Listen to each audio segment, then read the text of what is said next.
Happy Mushoku Mondays, everybody. Welcome back to yet another trek of the Mushoku Tensei Jobless Reincarnation novel series. We're on Volume 17, Chapter 1. It's time to put that negativity of Volume 16 away. No more negative Nancy. We're going right into adventure once again, and a lot of Andrew being a little nervous.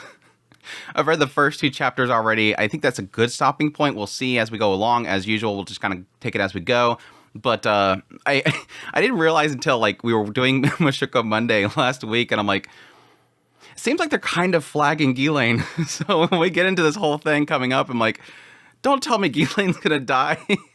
It's like, oh, I don't know if that's a thing that's gonna be happening, but it did seem like Extra Chapter last volume was kind of flagging that, but we'll see. We'll see. I mean, after Paul going, it's like there's never telling who is possibly going to go. After technically Roxy did technically die, there's no telling who's going to get axed. I don't know how brutal Refugin will eventually get, but the door's always open, so I'm not ready for that. But some really interesting stuff in these first two chapters, and like I said, even though it's not, I mean, it's good.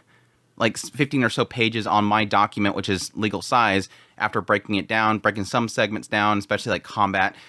But there's already a few nuggets in here that I'm very interested in actually talking about. I mean, a lot of it has to do with, Orsted and his involvement with everything, a couple little insights here and there, and yes, Oba, the Peacock Blade.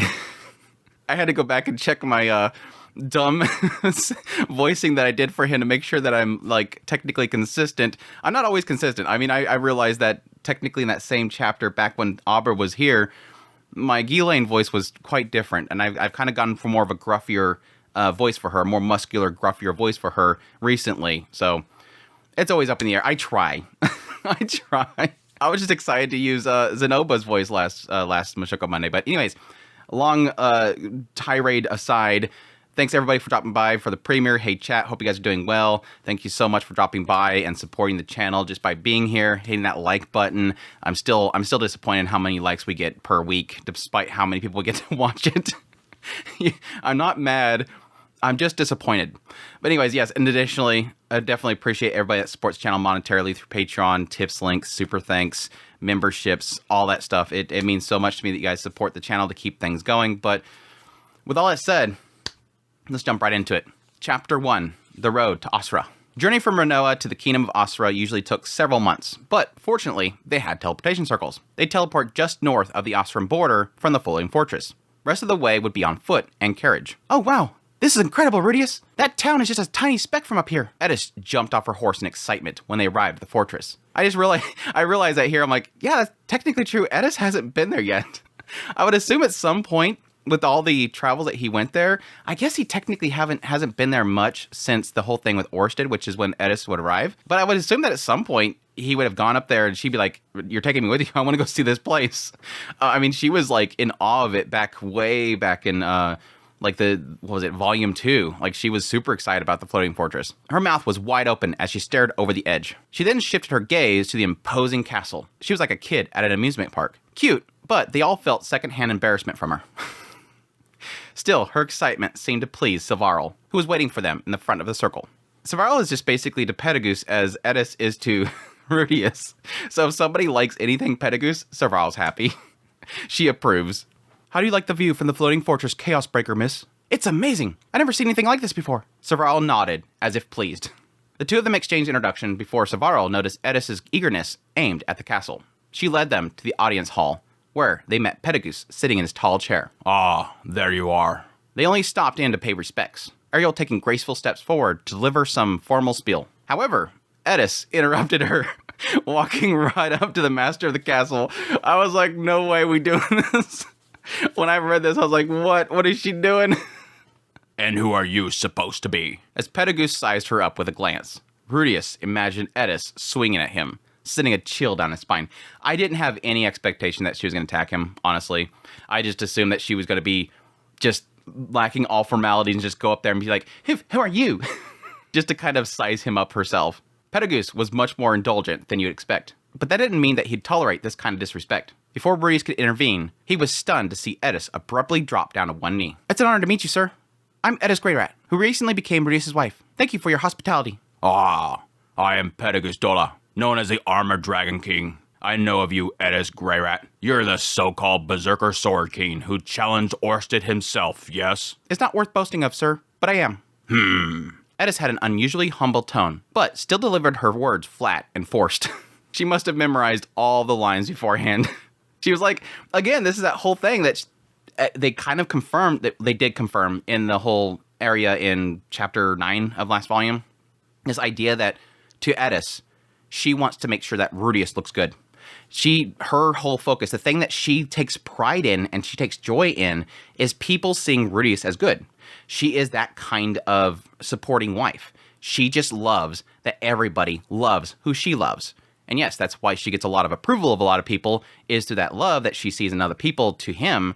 But it's additionally, again, like Saros said, that she quoted him in saying, yes, the caliber of a man is his wife's. So she has to look good.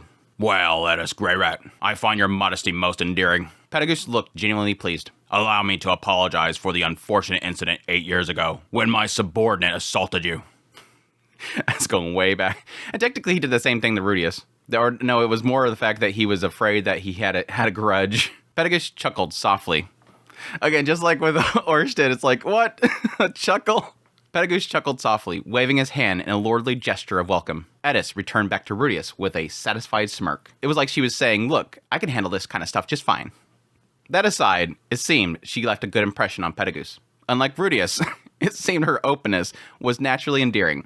Just like with Zenoba, it's almost like he likes that honesty. After Ariel offered her greetings, they followed Servarl back out of the hall to a teleportation circle. It was at the rear of a large, empty hall, glowing faintly in the gloom. Servarl gave a lecture on the history of the hall, but Rudius omitted it. I hate this. I love that stuff. Come on, it's like me yelling at Refugian, but technically yelling at Rudius, but I'm still yelling at Refugian because he's like hinting at how this is happening, but we're not going to talk about it.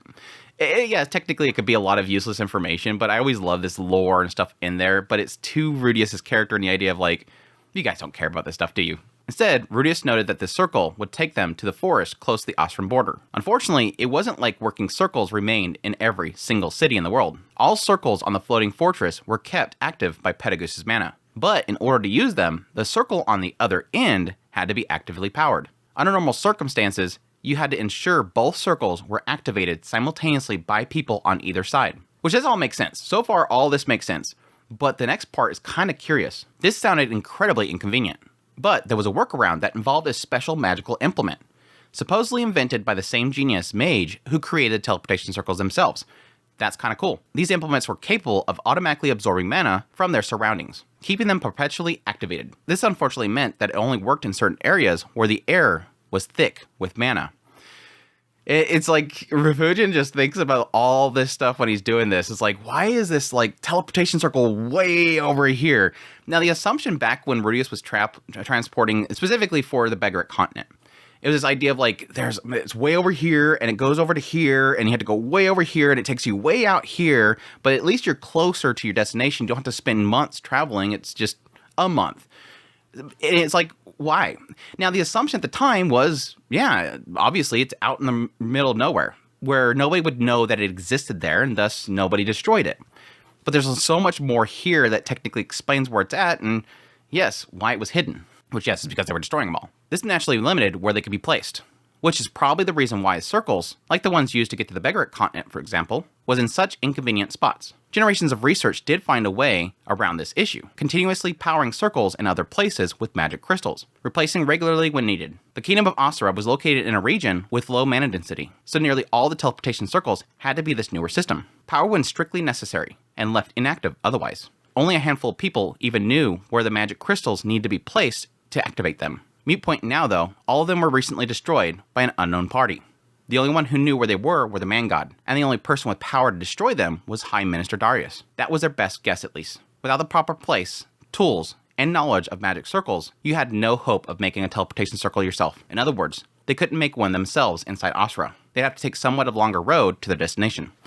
Yeah, this is kind of one of those curious things, because I would assume, okay, first of all, let me get all this other stuff. I think this stuff is fascinating. This idea of like, technically you have this big map, this big massive world, and yes, they placed these circles everywhere. And we'll get into more later on the idea that yes, everybody was using them all the time.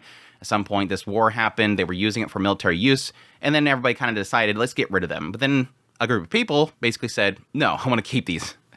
But yes, it makes sense that if they're across the entire world, there's going to be some places with higher density where you can use these certain magical implements that would absorb all the mana, bring it to this one location that would then feed into the magic circle. He's even pointing out the idea that with the other option, which is, okay, this doesn't have enough density to pull enough mana to use it, so we're going to have to find some other way to fuel it, which is these magic crystals, and they'd be placed somewhere specific, and that would power the magic circle, which is kind of a cool concept there, and the idea that it's not just you bring the magic crystal in with you and you go, okay, drop it on it, it works. It has to be placed somewhere specific in the area or around the circle itself. Like there's a pipe somewhere that leads to the circle and powers it up, and you have to place it in a certain spot for it to hit that pipe. It's kind of interesting. And yes, it makes sense that somewhere like the Kingdom of Asura is not going to have a high mana density, because they talk regularly in the idea that there's not many powerful monsters there. The areas with powerful monsters is typically areas that have high mana density. So it creates those morphings of monsters and whatnot, or beasts, into incredible monsters. So yes, it would make sense that with Asura specifically, they're going to have to be using those crystals, and they would have to know exactly where to put it before it could be usable. But it is kind of odd here. He's specifically pointing out the idea that yes, there was all these circles that were in Asura, but they've all been destroyed by somebody. So it makes you kind of wonder, well, why not have, I don't know, maybe, I guess there's a logistical thing here that we just don't know quite yet. If possibly Armafi or something like that could not create these through his instruction, Petagoos could have sent somebody down there, create the circle again, and then, uses one of the rods or whatever for Petagoos and contacts them and says, okay, it's ready to go, fire it up. But again, maybe there's some sort of thing here limiting it, or they just didn't think about it. But then it wouldn't be exciting, right?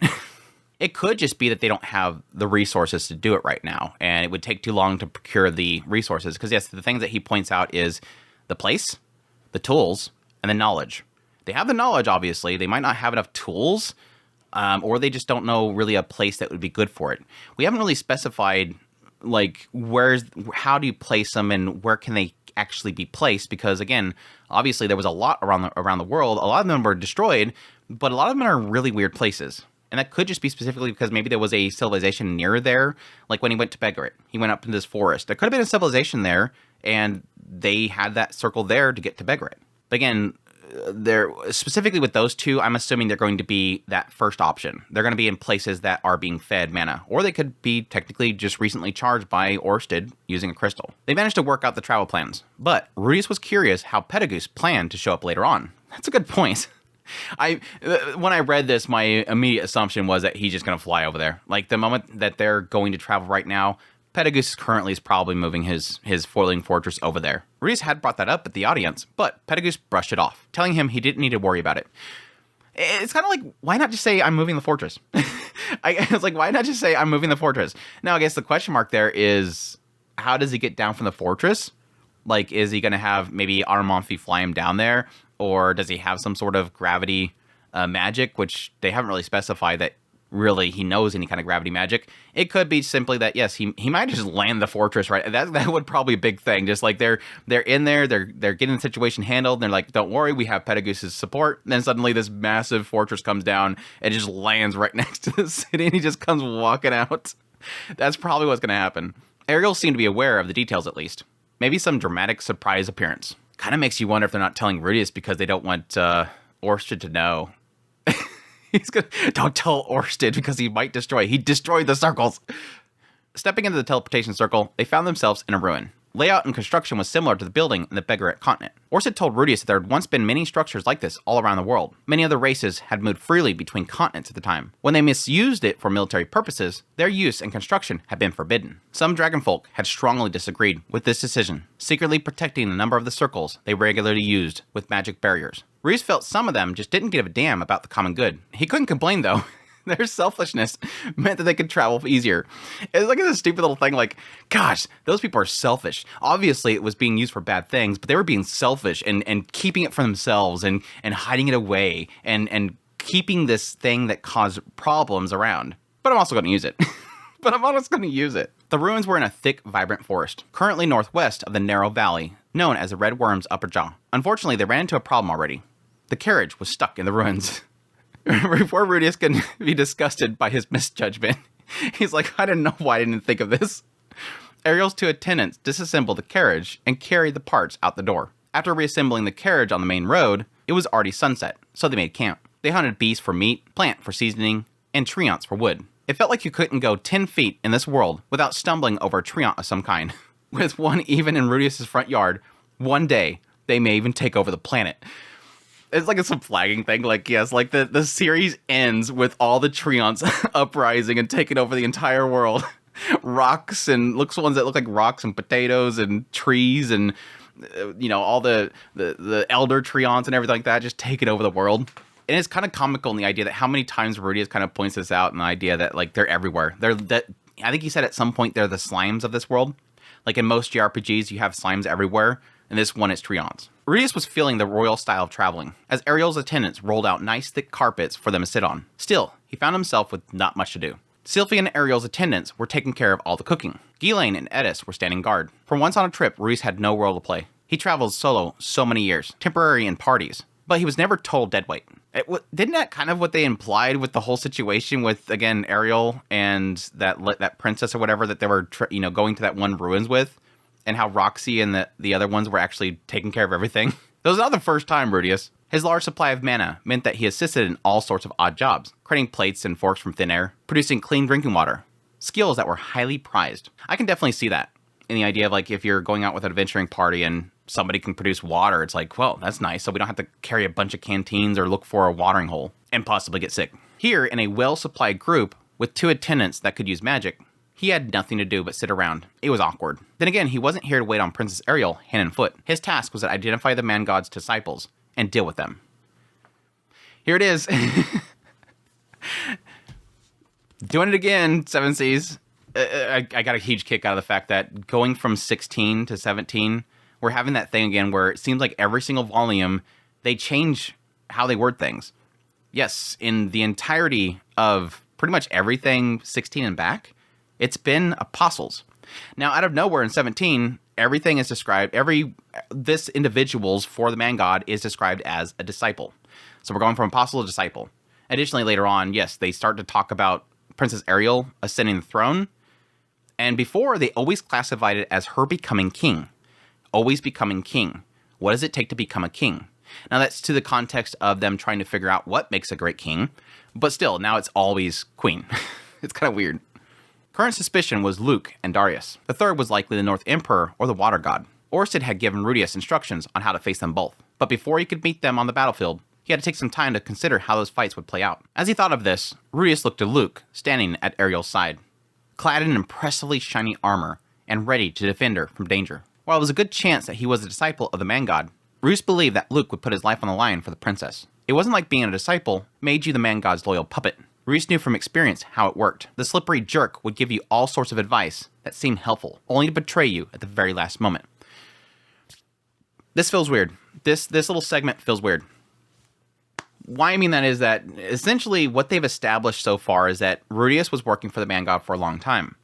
And then at some point we find out that yes, he was deceiving Rudius and wanted to get him killed, essentially. And from that, we of course meet Orsted, and Orsted kind of explains things in his own perspective, what he sees. And what they were kind of implying there is that there was a very good chance, or at least Orsted seemed convinced, that essentially the man god has sort of a reverse. I was describing it as sort of a reverse of what he has. Whereas everybody fears and hates Orsted, with man god, everybody loves. And they sort of imply this idea that he can manipulate people, so sort of charm them. And so maybe I was drawing too much of a conclusion there of this idea that he technically hypnotizes them. Anybody, besides Rudius, because he's special in some way, and there's some other people that are special in some way, he has that same effect. The curse that the man god has will make them believe the man god. So him kind of implying, well, from experience, I know exactly how this works. It's like, no, you technically don't, because if he did have some sort of curse on him or blessing, whatever you want to call it, it wasn't affecting you. So you don't know technically what Luke, if Luke is a disciple of the man god, how it's affecting him or how he sees things. But again, I do like that Rudius is once again sort of cementing it right here. It is a little bit of repeating what I've already kind of said before, but he's solidifying it in a way that is like, Luke's a good person. Luke is a good person. But again, he's being deceived. So it's a slippery slope. Eventually, he's going to get betrayed.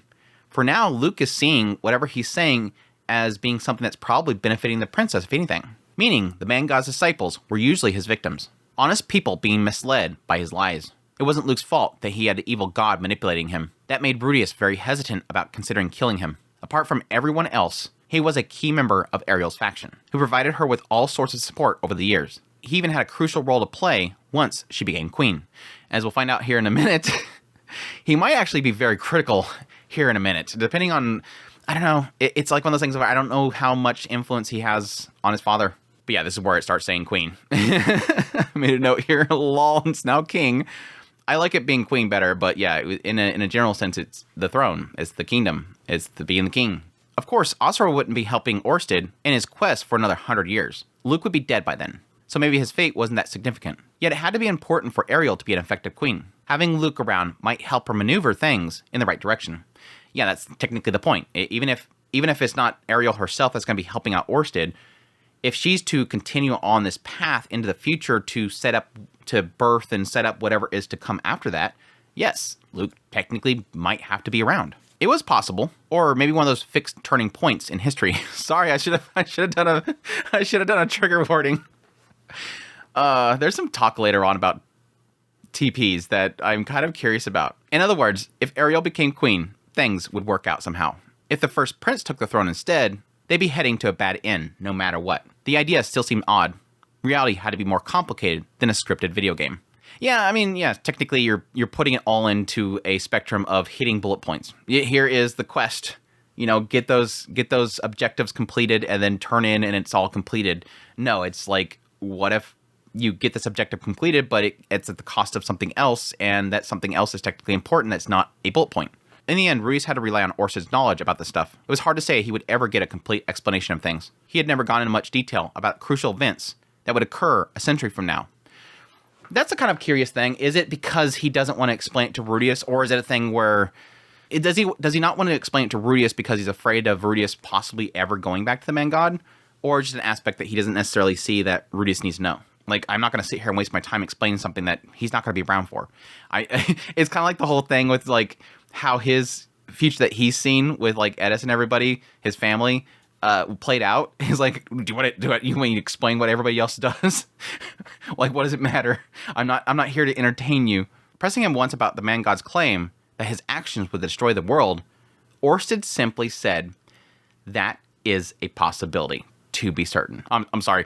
That is a possibility, to be certain. What an ominous statement. Hey, man god said that you're going to destroy the world by what you're doing. He's like, could be. What's your point? Like, it goes to that whole, like, almost heartless feeling of, like, no, that's just his mission. Again, from what we're kind of seeing here, how it sort of played out is that, yes, the man god essentially killed his father. Or at least was a part of why his father died. I like to make sure that's specifically said there. And, again, like, pretty much implied destroyed their world. And Orsted's whole purpose is to build up and destroy the man god. They're in a world that's not their own. Their world's been destroyed. He doesn't care about this world almost. It seems like that case. Like, I don't care if this place goes away. As long as I finish my purpose, I don't care.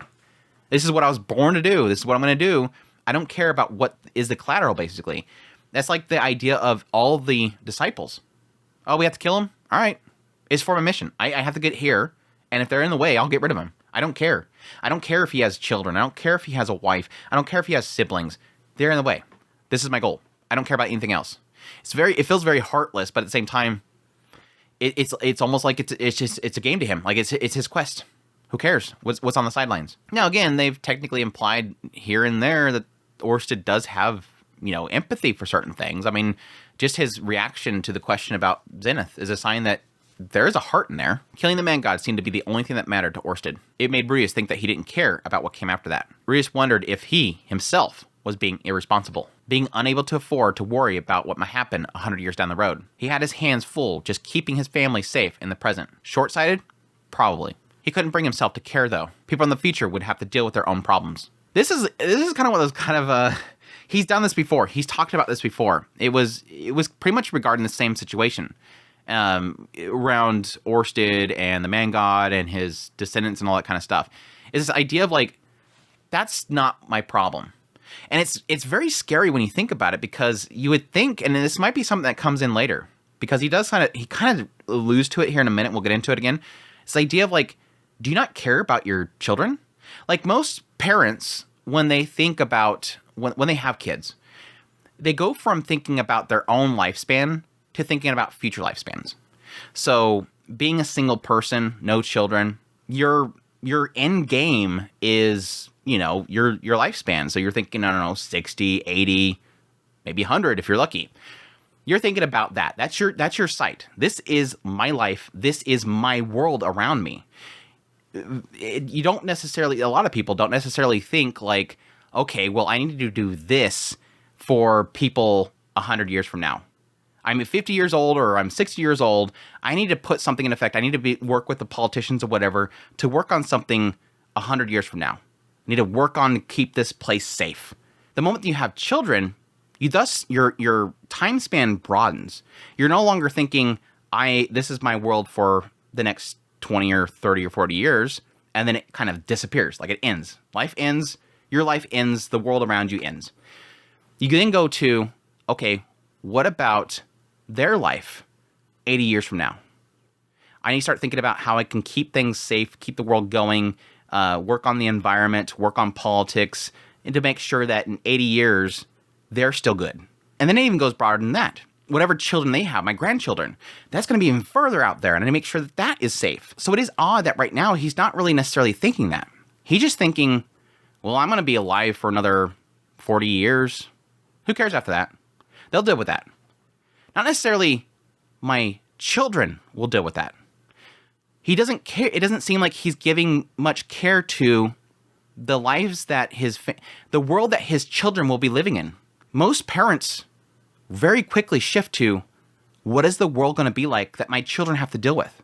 They want to help their children have peaceful, safe lives. It's kind of a very common thought process when it comes to war. I don't want us to be in war because that's what my children will have to be raised in. I don't want them to be raised in a world full of war and death and danger and fear. So it's kind of curious that that's not really a focus of his. And he's brought this up twice, at least twice. He's brought this up at least twice, that he doesn't care beyond his own life. After that, and it's even true for his wife, Roxy. He doesn't care about the world that Roxy has to live in. It's just, again, she'll deal with it. She has to deal with it. After that, and it is technically kind of and I do technically acknowledge that this is possibly a residual of his old mindset. His old mindset of, all I care about is my own life. Anything else, I don't care about. Anybody else's life, I don't care about. The future, who cares? This is my life. This is my second chance. I want to have fun. And when it all ends, who cares? But, again, in the context of the new Rudius, this himself changing to this point where he's becoming selfless, which we got a physical representation of when he faced off against Orsted. He selflessly went to Orsted to secure the lives of his family. So why not here? It's curious. I'm sorry if this kind of dragged out longer than I thought it would. I kind of dragged that discussion out long, but I had a lot in my mind that I wanted to get out. We do that here. Welcome to Mushoku Monday if you're new. Now here, finally, he brings up the thing that I had a pretty long discussion about, actually. Still, he wondered why his descendants would join Orsted, knowing that his victory might destroy the world. Maybe they weren't going to know. That thought made him feel bad for them, and he considered leaving them a message about it. Yeah, this is something that I talked about when it came to the whole thing with him going to kill Orsted. At that time, I think he was talking to Nanahoshi at the time. At the time, I was kind of frustrated with the fact that Rudius was going after Orsted, BS, because his family was being held hostage. And I think at the time he was making the argument that, well, Orsted's destroying the world. And I remember saying that, I was like, well, but your children fought at his side. Don't you think your children, your descendants, don't you think your descendants knew that that was a lie? Why would they fight at Orsted's side if he was going to destroy the world? They probably knew at that point. But yes, Rudius does make a good point. What if they fought at his side without knowing that fighting at his side will destroy the world? What if Orsted told them, no, the Man God's going to destroy the world? It just brings up the big important question mark of, why did his descendants fight at Orsted's side to kill the Man God? They would need a purpose. Is it because Orsted tried to deceive them directly and thus became their enemy, and then they joined Orsted? Did Orsted just come and walk up to him and say, hey, join me, we're going to go fight that thing? And they said, okay, let's go fight the thing. There had to be a reason why they chose to fight at Orsted's side. And him going, well, the man god told me he's going to destroy the world, they must be stupid, right? No, your descendants obviously knew something that you don't know. And I'm kind of, now that I think about it, I'm really curious as to why they chose to fight at Orsted's side. That is a massive question mark. What made them have the knowledge that the man god was evil enough to go after him? What did Orsted say to convince them? Or did the man god himself show his face to them and they didn't like it? Curious. As calls to dinner snapped him back into reality, Rudius felt that he would have a nice long diary entry after they made it back to Astra. He had a feeling some of this stuff would slip his mind otherwise. I feel like you're going to have probably a lot of stuff to write. I have a gut-wrenching feeling you're going to have a lot of stuff to write in your diary when you get back home. We'll see. I don't want it to be bad, but we'll see. Night fell and Ariel retired to her tent. The rest kept watch, patrolling on alternating shifts. Taking the first shift on patrol, Rudius stepped into the depths of the forest, soon finding himself in an inky blackness. After 5 minutes of walking, someone slipped into his vision from the darkness. A tall, silver-haired man, sharp golden eyes, and a terribly intense face. Yelping reflexively, Rudius fumbled with his torch, nearly dropping it. Pardon me. It's good to see you, Sir Orsted. Right. I can see that little scrunched up evil face. Like, whenever I think about, like, this intense face, I always think of that one shot in Turning Point 2 in the anime, like, where it's just, like, that really, like, close-up look, where she's got that little scrunched up face, like, hyper-detailed face. Rudius sat down before Orsted took a seat across from him. Rudius knew that Orsted would be trailing them from a distance, and they would meet periodically to report. How are things so far? Luke hasn't done anything suspicious, and the journey is going smoothly at this point. That makes sense. I wouldn't expect anything to happen too quickly. Right. However, be on your guard when you pass through the upper jaw. Yeah, absolutely. Here's a curious question. I should get into this because this is something that I wanted to talk about on here for this set of chapters, and it's probably the best time to get into it. I am very curious. Okay, now let me preface this with my understanding of what's going on so that nobody start yelling in the chat to explain it to me. I do fully acknowledge that, yes, Rudius fought Orsted. Orsted had to use a lot of mana, and because of that, after pretty much, taking Rudius under his wing, he told Rudius, specifically, you made me use a lot of mana. It's going to take me a long time to recuperate that mana because of this curse that I have, this thing, this blessing, whatever you want to call it. It makes my mana supply regenerate very slowly. It's really useful, and Rudius is like, oh, I want that so that the man god can't see me or whatever. He's like, no, you don't want it because it's going to keep you from regenerating your mana. But yes, Orsted at that point said, you're going to fight for me. You're going to do my bidding. You're going to take my place in the things I need to get done because I don't want to fight right now. I can't fight right now. I use a lot of mana. I need to recuperate it. So yes, the assumption here is that Orsted doesn't want to get involved with any fighting, and so he's having Rudius do it for him while he recuperates. Until, again, at some point, he's going to have to. Like, him getting involved is the last resort because he wants to recuperate his mana.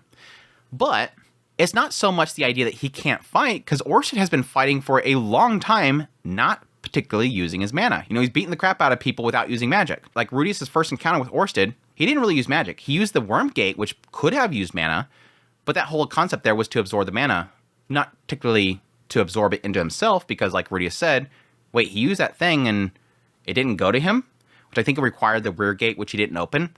And Rudius kind of figured, okay, maybe that doesn't work for him, or maybe it just doesn't, stay in him or whatever, which was a curious question. But again, he could still fight with his hands. He could still technically use physical combat to kill people.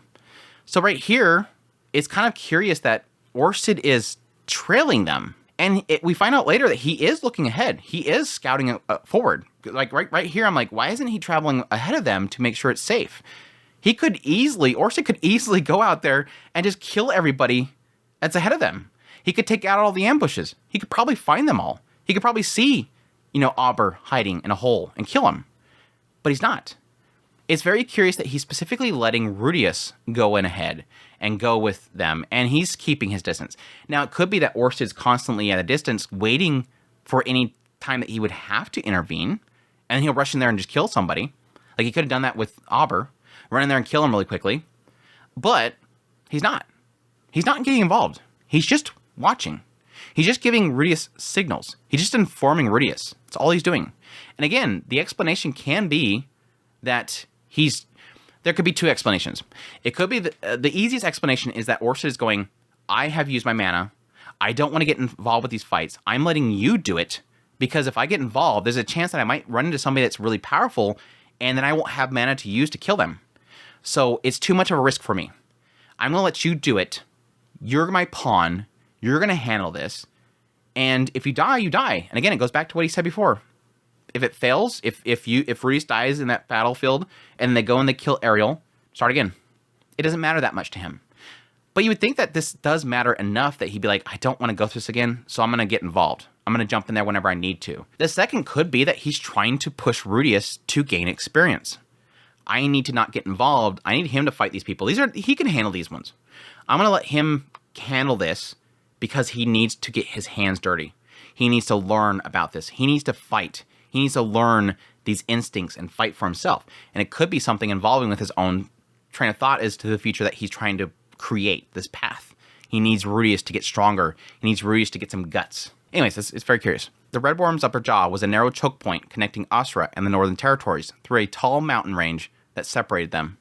A single path, just wide enough for two large carriages to pass each other. Once they made their way down the valley, they arrived at the Red Worm's Whiskers, a dense forest. It was well known to the people of Asura, often referred to as part of the upper jaw. The forest was technically Asuran territory, but the physical border wall was located just to its south. There the kingdom built a great fortress that completely sealed off the pass. Manned by hundreds of soldiers, the fortress served several purposes, primarily to prevent monsters from getting past. It was also conveniently placed so that inconvenient people can be disposed of in the forest to the north. The Red Worm's whiskers were essentially outside the Asuran territory, and the density of the trees made witnesses less likely. Yeah, this kind of plays right back into the whole Ariel's dead chapter. Like, the moment they went in that... Well, I mean, they were getting attacked before them, but the moment they got there, everything hit the fan. It was like, that's the point, that's the place to get rid of them. It's just kind of curious how he mentions this here, and the idea that the fortress was placed conveniently here so that people can get disposed of. Like, they literally went, let's build a fortress because there's monsters coming through, and oh yeah, make sure to build it back a little bit so that we can get rid of inconvenient people. Like, why are we placing it here? To get rid of inconvenient people. I think it's probably just an added bonus, really. With Darius likely getting advice from the man god, there was a high chance of an ambush here. Anywhere more northern would risk a violation of another country's territory. Anywhere further south, they would risk witnesses. This would be where the man god would strike, or so Orsted had concluded somehow. Knowing this, Reese would use any attack as evidence to discourage them from traveling the main road. Avoiding direct routes would lead them to hiring Triss and her group of bandits. Yeah, I didn't really think about this. That makes sense because, yes, that was technically, this wall would be where Reese is trying to get smuggled through. So, yeah, technically, while they're in this area, this would be the point in which they need to contact Triss. So it kind of makes me assume what's going to be coming up here after what I've read, is I'm going to find Triss. Without an attack, Orsted would take action himself, meaning a false flag operation. Orsted brought summoning scrolls and magic crystals to activate them. The monsters that he would summon weren't native here, so it would convince them that they were sent by the aggressor. So you have the idea of like, okay, we end up having them get attacked, obviously, because they end up running into some soldiers in Auber. But yeah, it would be kind of interesting to have them like sending some monsters or something like that and going, oh yeah, that definitely isn't native here. Somebody's attacking us. We need to take a different route over there. See over there? Yeah, that place that says Triss is here. Has a big sign that Orsted painted that says over here, there's a path with Triss. If there's an attack, the North Emperor Auber Corbett will likely be there. Be very cautious when you face him. Yeah, we went over that already, right? We did, yes. The Asurans hired both the North Emperor and the Water God. Orsted felt the former would be likely sent. Auber's style was well suited for dirty work. He was a perfect personification of the North God style, as bizarre and unpredictable as they come. Everything about him was odd. Clothing, hairstyle, techniques. They called him the Peacock Blade, and he was a master of surprise attacks. I can't help but worry. About what? You, of course. Ruiz blinked. There is a battle close at hand, but you seem almost unconcerned. Maybe he wasn't as tense as you might expect, under the circumstances, but he felt like they were prepared for this. Orsted told him how to fight Auber. There was no guarantee he'd show up, but if he did, Ruiz had done some simulation in his mind over and over again. He knew Auber was a dangerous opponent, but getting nervous wouldn't help matters. Keeping cool was important if he wanted to survive. While there was no guarantee that he'd be victorious, it was better to stay relaxed. Probably. Tabun. Yeah, I do technically agree that. I mean, okay, from a standpoint of Orsted, we're getting a perspective of somebody looking to Ruiz and saying, you don't seem very nervous. You're about to head into death, basically. Like you're about to deal with what Sylphie and Ariel and Luke and everybody else had dealt with when they went through here. Being hunted down and slaughtered. And yes, her attendants having their head lopped off and held up as a prize. This is a gruesome thing they're going into. And unlike with Ariel's situation, they're now facing the possibility of extremely skilled swordsmen. And again, as we kind of have seen with like Ghislaine and Edis, these swordsmen that can literally cut down armies with a blink of an eye. That's extremely powerful people. And even with Rudius, he's getting his butt kicked by Edis. And now they're about to face, and now, granted, the sword god did technically tell Edis, do you want to be emperor? Do you want to be god? That you have to fight Ghislaine? You can fight me? What title do you want? So he was basically opening the door that she could get those titles, but she didn't want them. So she could be as skilled as an emperor. And in a lot of cases, they often show how skilled Edis is comparatively to Ghislaine whenever she acts before Ghislaine does. But it could be that Ghislaine is following suit rather than trying to take the lead from Edis. So I'm not saying that it's been concretely proven that, yes, Edis is better than Ghislaine, but there has been signs that she's extremely experienced and extremely powerful. Now, yes, I would probably argue that Ghislaine has the more applied experience in the real world. It's just that Edis has a lot of the raw power itself, I guess. But still, to the point here, it is kind of scary how he's responding to this. Like, yeah, I mean, what's the point in getting nervous? I mean, we did a lot of practices, and I've been practicing my head, and we're going to do this. He's not even thinking about like, oh, yeah, I'm about to face somebody that's probably going to kill me. And it's funny because after this, where he's literally saying, I've practiced this and I've done all this stuff, and there's no point in being nervous. It's going to get to there. When he does face off against Auber, you kind of get that contrast where suddenly he's going, holy crap, I could die. Like my heart's pounding and everything. It's like suddenly it hits. It is kind of that whole idea that when you think of something being dangerous, but you're like, what's the point in worrying about it? But in the moment when it finally happens, suddenly you're like, oh crap. Okay, can I do this? Can I do this? Can I do this? It's like reality is so much more hard to kind of stomach. You thought you were ready, basically. Take these with you, just in case. Orsted retrieved a few scrolls covered in complex magic circles. This is king tier healing magic. You're only advanced in that school, yes. Use these if the need arises. Oh, thank you. Ruiz couldn't say what king tier healing spells did at the top of his head. He felt that they were strong enough to regenerate a limb. That's pretty convenient. Like having a scroll in your pocket that literally you could just throw at somebody and use it, and it like literally can regenerate their limbs. I don't know, king tier I would assume is probably not strong enough to like revive somebody in like a critical state, but that would be interesting. I'm thankful he didn't immediately go, maybe I can use one of these on Zenith, because again, it was kind of going back to what he was saying. You don't want to force that kind of stuff because it could be a really big problem. I didn't even know there were magic circles of healing magic this advanced. Almost all known spells can be replicated through the use of circles. Almost? So there's exceptions to this rule? Yes. Certain unique spells with unusual means of activation primarily. Like what? The howl casting of the beast folk. The gravity magic of the king dragons. Spells of that nature cannot be used without an understanding of the principles involved. That's really interesting. Now, I mean, there was nothing to imply that that couldn't be the case. The idea of making circles for everything. Because again, what we've kind of established with circles, especially through everything with Nanahoshi, was that these are pretty much like code. They're all code, and it sort of technically applies to what you would assume could be the use of magic itself, is the idea of a code. And so yes, you're basically taking that use, you're creating code that creates the same effect, that then produces the effect. I mean, why can you create a summoning circle, but can't create a fireball? And yes, we've done that over the span of this time, is creating things like the Lamplight Spirit. That was a scroll that creates a Lamplight Spirit. And you would assume that is a spell that somebody can produce by themselves. It's just making it to where more people can use it. Like they were saying with the Lamplight Spirits. if people had enough mana, they can just use it. It's usable. And it does technically make sense that some things aren't going to be producible with a circle. Things that would, like he kind of says, unusual means of activation. And I would probably assume that things like a teleportation circle. I mean, it could. I mean, a teleportation circle could be a scroll, but technically with the idea of destination A traveling to destination B, you have to have a circle on the other side. Like a specific destination rather than it being like a random that would just throw you randomly somewhere else. And maybe having a scroll wouldn't necessarily be able to connect directly to another spot because you need that path sort of created.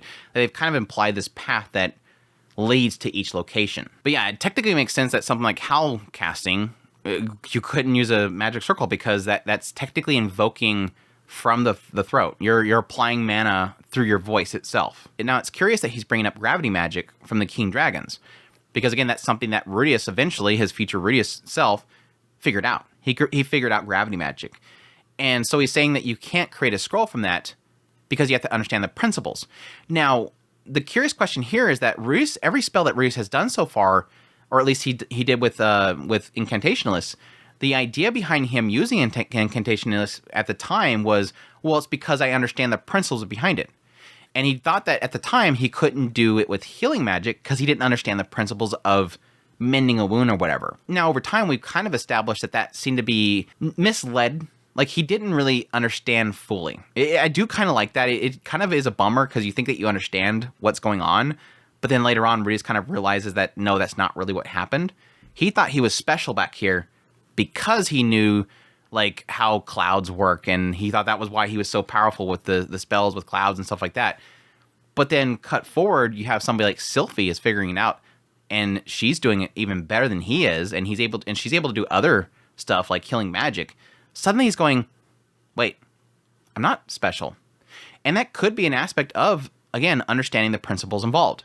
The idea of understanding how it exactly works. And it makes you kind of wonder, well, why gravity magic specifically requires you to understand the principles in order for it to work as a scroll, or at least because the scroll itself cannot work? Or is it just an aspect that nobody's done it yet? Eventually, it could come down that one day Rudius could create a scroll of gravity magic if he learns gravity magic. It could be that the future Rudius could have created a scroll because he understands the principles of it, but would it be usable? It seems like Orsted is implying that it wouldn't be usable. Like, it wouldn't be able to be created because you can't create a scroll that has the principles and the understanding of it, essentially. The person themselves has to have the understanding for it to actually be created, the spell itself. Howl casting must be what he called vocal magic. Rudius picked up a bit of it, although only enough to cause his voice to startle people. He wasn't even sure if it was the magic's effect, or if it was just the idea of yelling that startled them. Yeah, this idea of like, yeah, he was practicing it with the beast folks, and then he's like, I think it works. Like, I'm using it, and it does startle people when I use it, but that could just be because I'm yelling. Like, I don't even know if the magic is what's actually affecting them. Because, again, like, when they're using that vocal magic, it's like them going roar, and then that mana, like, projects it in a way that it stuns them. They're literally projecting mana, magic from their throat that stuns somebody. And he's like, yeah, I was practicing it, and I roared, and then somebody was like, ugh. And then I'm like, but I don't know if it was the magic hitting them and infecting them, or if it's just because they're scared of me. That's like, I don't even know how you would be able to tell. Unless you actually did paralyze somebody and it functioned 100%. You said your future self could use gravity magic, yes. That must have taken considerable time and effort. You must study the forms, understand them thoroughly, and learn how to put them into practice. People say that you're capable of using basically every kind of magic. Can you cast gravity spells yourself? I can. They're not especially useful for my purposes, however. Did you learn all of your spells and techniques one by one? You weren't born knowing all this, were you? No. I had to learn everything I know over time. Finally, finally they confirmed it. It took, another one that's like, since volume 6 that we learned that he knows all known abilities. And yes, all the way back there, I was kind of curious at the time, how does he? Is he just born with it? Does he learn it over time? And at some point, I think it's when I was reading through the series and I hit volume 6, and it kind of portrayed that whole scene with Orsted and fighting him so much differently than the anime, and this emphasis of how much he's looking at Rudius. I don't know if it was at that moment or if I figured it out later on, but I had this thought process in my head of, I wonder if he is just obsessed with learning. I think it was when we finally went to Pegasus's castle, the floating fortress, and it had this emphasis that every single one of these dragon folk seem to have some sort of obsession. This one thing they want to learn everything about, and they consume everything around it. So it's a person that likes to create monuments and stuff and statues, and he's obsessed with that. And then you have all these other ones, and they have their obsession, the thing that they want to focus their life on, and they want to get into everything about it. They sort of implied Pegasus had an obsession with summoning magic. And so, yes, he obviously summons a lot of, familiars, and he's having Nanahoshi research it as well, and he's diving into whatever she's researched, and it's technically his connection with Nanahoshi. You're giving me something that I want, so let's hang out. I want to know whatever you figured out. And that led me to believe that Orsted, because he was claimed as knowing all abilities, that he has this obsession with learning all abilities. Like, there's this innate thing that was implanted in him that he wants to learn all things. And that could be partially because of, that's what they've sort of kind of played out, that his role is, in order to take down the man god, he needs to acquire all these abilities. He needs to get all this stuff, so he's powerful enough. And that innate desire could be what is his driving force. And it leads into why, whenever it comes to Rudius, when he was fighting Rudius, he was always observing him, especially with that first encounter. He's observing Rudius. Rudius used ability, and he went, "Oh, what did you do there? What are you doing?" It seemed like it was partially caution. Like, what is this boy going to do? He's already done something that doesn't seem normal. What else is he going to do that's not normal? I don't see him in my future, so he's obviously special somehow. What can he possibly do? I have to be careful. But there was a side of it that made me believe, how'd you do that? I want to see that. Do that again. That's clever. Do it again. I want to see what you did there. And I think it's because he has this desire to learn everything. And he's going around and he's learning every single ability, one by one. It's so cool. Another nice confirmation of speculation we've been having for a long time. I love it. Rudius could only vaguely imagine the principles behind gravity magic, but he didn't know what the magic entailed directly. But maybe if he pondered over it, he'd eventually hit on some clever way to make an object weightless or something. But that would have to wait until things calm down. Nothing's ever going to calm down for you, Rudius. It's just going to keep hitting. There would be a brief little slice of life segment that you're going to be like, oh, I figured it out. But no, this is kind of one of those curious things of like, yes, technically from his previous life experience, he could have got that idea. I mean, he technically knew about like clouds and how they worked and everything like that. Some science that he looked up online. But yeah, I would technically agree with him. There's some things that it's easier to kind of figure out than others. Like, yeah, I can probably tell you a lot about clouds even until now from my life in school. But you asking about gravity and stuff like that, that's gonna be in that realm of things where like we just schooling kind of skimmed over it. Unless you go to college and you get deep in that stuff, you're probably not gonna know exactly how it works in your mind. Just one last thing, Sir Orsted. If Luke does turn out to be a disciple of the man god, you're letting me decide whether to spare his life, correct? Yes. Let's say I spare him, and Ariel manages to become queen. What would happen to him in that scenario, you think? Nothing in particular. Once he makes it that far, it will mean his release from the man god's curse. What? The man god can only have 3 disciples at once, right? Can we really let one go? Or just hope that he stops controlling them? There is no need to worry about that. The man god can only influence a disciple until his foresight of the future becomes clear. This is like, what? There's like a bunch of like random stuff we're throwing right in my face in the middle of nowhere. Additionally, his foresight is limited by the presence of certain turning points. In this case, I hate this. In this case, the outcome will hinge on Ariel's attempt to defeat Darius and Gravel. The man god can't see the player's future past this as of yet. So that means they won't be changing disciples on us until the outcome is decided? Exactly. Should I read? I think I probably should read a little bit more before I talk about this. Rudius wished that he had mentioned this sooner, but at least he knew about it now. No point in filing a complaint. Until this power struggle was completely resolved, the man god's disciples weren't going to change. Once it was all over, they'd be freed from his control, although it was possible that he might reach out to them again later on in some other scheme. On another note, it sounded like no matter what, the man god couldn't take on new disciples until they reached the turning point, which meant killing one of them reduced his pawns for now. Taking them out seemed like the smarter choice. Okay, there's 2 things here. There's 2 things here. I have to get into it, so I'm going to say this word, this unpleasant word for you guys over and over again. He says specifically turning points. Is it this much on the nose? I don't need an answer, by the way. Chat, zip it. I'm just proposing questions for my own sake here. Is it this obvious? Is the question mark I'm having right now. Is literally Refugin that obvious with something on purpose for the sake of how this mechanic plays out? What he's implying here is the man god. This is pretty much playing into what I was talking about with Orsted himself. Or I was curious if it was the case that Orsted's like, okay, well, yeah, Ariel's supposed to be king, and if she doesn't become king, I'll just start again. And I was kind of implying at that time that it kind of feels like he's essentially going, okay, I need to kill the man god, and he's using again like a GPS. Set destination, kill man god, and it gives him this future that he needs to make sure plays out.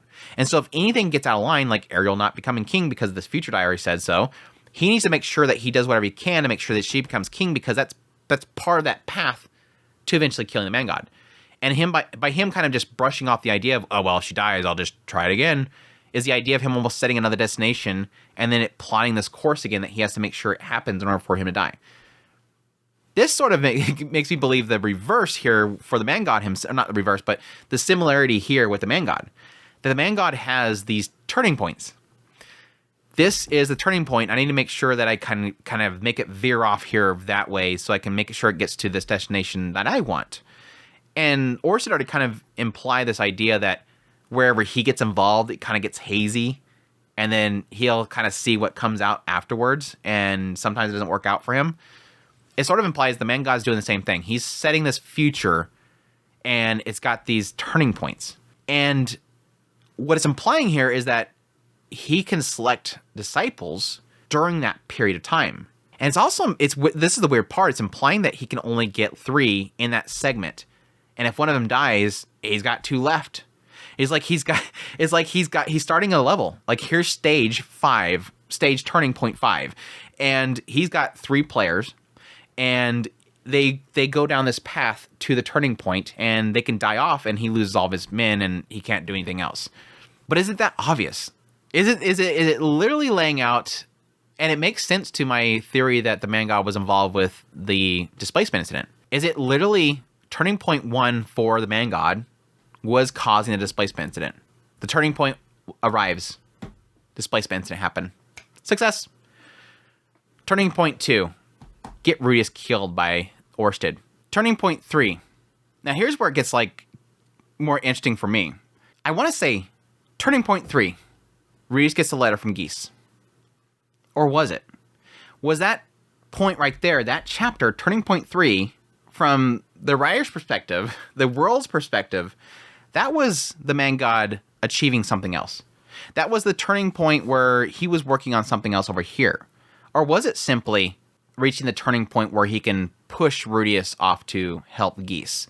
And again, later on, my speculation was that he didn't really care about stopping Rudius from going to Begarit. He was actually probably trying to entice him to do it by saying, no, stay there and get with all these beast folk girls and technically, cheat on your wife. And that infuriated Rudius, and he went and did it anyways. Well, it was partly because Norn, and I just knows that Norn wasn't involved as well. Don't want to get into that whole thing there. I don't want to even think about that. But again, my point is that it's curious, the idea of what if literally every technically chapter that says turning point is literally the man god's turning points. It's not turning points for Rudius. That's kind of the assumption that you have reading the series, is you see turning point 1, you're like, what's this? Whoa, something crazy happened. Huh, whatever. You move on, and you're like, you may think about the idea of like, why was it 1? Why was there a 1 on there? But then later on, you hit turning point 2, and you're like, holy crap, that was crazy. Things are getting crazy. And the immediate thought is that every turning point is just some turning point for Rudius. And it's so funny that I would assume that most people reading through the series, very quickly you realize, man, this is a different type of isekai. This is a different type of story. This is a story that seems to put so much emphasis on Rudius not being the hero. He's not the main character. He's not the one that's going to take down the Demon Lord. This is this guy that just wants to have a good life now. And he is shown regularly that he's not powerful. We're shown a lot of powerful people. And your assumption, again, I would assume that most people do the same as I do. He's not the main character. He's not the hero of the story. Now, at this point, I'm more convinced in the idea that Rudius is the one that sets up the stage for the heroes. He's the one that will birth the heroes. He's the one that's going to give them the tools that they will become the heroes, but he's not the hero. He's the one working in the background. But it's still funny that despite that mentality, me anyways, and I'm assuming that's other people as well, you assume that turning points are big impactful moments and events of Rudius' life. And I should have figured it out back then. I should have figured it out at turning point 3 that it wasn't Rudius getting a letter from Geese. It was something happened in the world. The man god reached a turning point. Now, yes, part of that turning point for the man god could have been to get that letter to Rudius, but that doesn't seem like some incredible goal. At the same time, it does lead itself into the idea of what the man god was doing, which is slightly changing things. Just a letter. I'm gonna build this long turning point from the moment that Orsted nearly killed Rudius. It was all to lead up to this. A slight adjustment. Just get him a letter. Now, yes, the other thing that happened in the chapter for Turning Point 3 is Sylphie becoming pregnant. Now, that's probably a better example as to that conundrum, what side or the other, is the idea that, yes, if it's the man god's turning points, that's not something he was shooting for. He did not want Sylphie to have a child. He does not want Rudius to have children. These are the children that will eventually lead to Orsted's allies. So that's definitely not to his favor. So that can't be the turning point. So if anything involving Rudius were to be a turning point for the man god, it's got to be the letter, because he was trying to lead Rudius in a direction, and Geese's letter is what he needed to get to him. But again, that's assuming that that turning point chapter had anything in it that was the actual turning point that the man god was developing, the man god was going for. It could have been something somewhere else that Rudius didn't even see, that we had not a single peep in that chapter for. We just assume that every turning point involves Rudius. It's got to be the pregnancy. It's got to be the letter. I mean, that whole thing led him down to going to Begarit and dealing with the Hydra and losing Paul and all this other stuff. No. Doesn't matter. It's all super cool. It's all super interesting. But that's just me going a long tirade over him literally saying a turning point. And it could be completely something else. But that's the fact that Orsted has mentioned the words turning points makes me believe that those are not Rudius' turning points anymore. So from now on, whenever it comes to turning points, I'm no longer going to believe that it has to have something to do with Rudius. Something to do with the man god. Pretty cool if that's the case. It's pretty cool. I am sorry, mods. I bet the mods are having a heyday right now in the chat. I'm probably not reading a single bit of it unless it's way later. Andrew's delayed chat reading is for a reason. What was the other thing in here? I spent so much time talking about that, I completely forgot the other thing that I was going to talk about in this segment. I think the confirmation of that's going to be in if when the point that Ariel wins or loses, the chapter will be called Turning Point 4. I think it's 4. I think we've only had 3 so far. But no, it is very curious that during these segments, these Turning Point segments, every single one of them, he is given a certain amount of players. He can't change them. Like, it's implying that he can't switch them around. So it's like he selects them at the beginning. These are the 3 people I will need to get this job done. And he's given those 3 lives to get to that goal. Which implies technically when Rudius gave up and joined Orsted, he lost a player. So that makes me believe that he shouldn't have a 3rd disciple. Unless Rudius is an anomaly, because Rudius is never technically in this whole picture. He's not being controlled by Rudius. Rudius could not be affected by his power. He was just bringing him in there to talk. So it kind of makes me believe that Rudius was never a disciple of the man god. He was always just a 4th wheel that was, again, being controlled on the side, technically, to get rid of him. But it's interesting that he specifically says that once that turning point is reached, once this segment is done, they're released from the man god's curse. Kind of implying this idea of that charming effect that he was talking about, that the man god is charming them to believe him and to trust him and everything like that. And then once that thing is ended, they're released from it. But then he can bring it back in there and recurse them. It's almost like creating like this this goofy little again, it kind of makes it into like a game. Like these are stages. Like here's stage 1, here we go. Do. But it also kind of lays out this idea of like this is again that destination that he creates. He casts this spell that creates a destination, and he selects his players and then goes through that spell. And then once the spell is ended, they're released. And it's not so much that he's creating a spell that's creating the stage. It's more of like an idea that that stage is the limitation, the distance that spell can go. And he's trying to make it succeed or not. But knowing that he's limited to only those 3 and he can't just switch them around does at least create that sigh of relief of, okay, good. We don't have to worry about literally him just talking to a bunch of different people and saying, oh, do this, which they've kind of implied before, so. Okay, I should head back now. They might get suspicious if I'm gone too long. Very well. Returning to camp, Reese was relieved of his shift and retired under his blanket. Their first day passed without a hitch. Chapter 2. The Red Worm's Upper Jaw. The Upper Jaw was a single road through a narrow valley. While not as straight as a Holy Sword highway, it was just as simple. The area itself was basically a border zone, unclaimed by any nation, as well as a choke point for trade. After a few hours' travel, Reese's party met a large caravan heading the opposite direction. More than 50 horses laden with goods, probably belonging to an Austrian merchant on the way to the Magic Nations. Or Nanahoshi stuff. The caravan was guarded by tough-looking sorts that shot glares. The sight of it brought back memories to Rudius of his time traveling the Northern Territories. Alone, feeling sorry for himself, he was convinced his future would be bleak and lonely. He lost the ability to trust anyone or anything, keeping together only by training and mumbling prayers to his holy idol. He'd come a long way since then, and gained so much. He wondered what his younger self would say if he'd seen him now. The sight of him flirting with his wives probably wouldn't cheer him up. He'd probably just smile weakly and say congratulations before slinking away as quickly as possible. That was just how he was back then. He knew people were capable of being happy, but he convinced himself that it would never happen for him. The least painful option was to keep his distance. Yeah, we're going right back into volume 7 Rudius. He's looking at these guys and going, man, my volume 7 self. Yep, couldn't trust anybody. Kept my distance. It's just kind of a nice little kind of stark contrast moment. Which would be really cool if they did this in the anime to kind of have it where he's seeing them go by and one of the caravans just has him sitting in the back of it going by. That would be so cool. Coming to the end of the valley and the entrance of the forest, Ruius assumed an ambush would be waiting for them. At the very end of the Red Worm's upper jaw, they had an almost panoramic view of the forest. Unfortunately, the height of the trees gave them no ability to see what was waiting inside. The fortress walls were tall enough that soldiers on the other side could easily monitor the valley entrance where they stood. In other words, they could keep track of all those who entered and left the forest. With the entrance of the gate being hidden, the Austrian side had a geographical advantage. This really was a perfect place for them to attack. Well, I guess we're finally back. Everyone came to a halt. Sylphie, Luke, Ariel, and the 2 attendants set out on foot. Ariel carrying a bouquet of flowers. The 5 of them walked together towards a stone that had an X carved into its surface on the side of the road.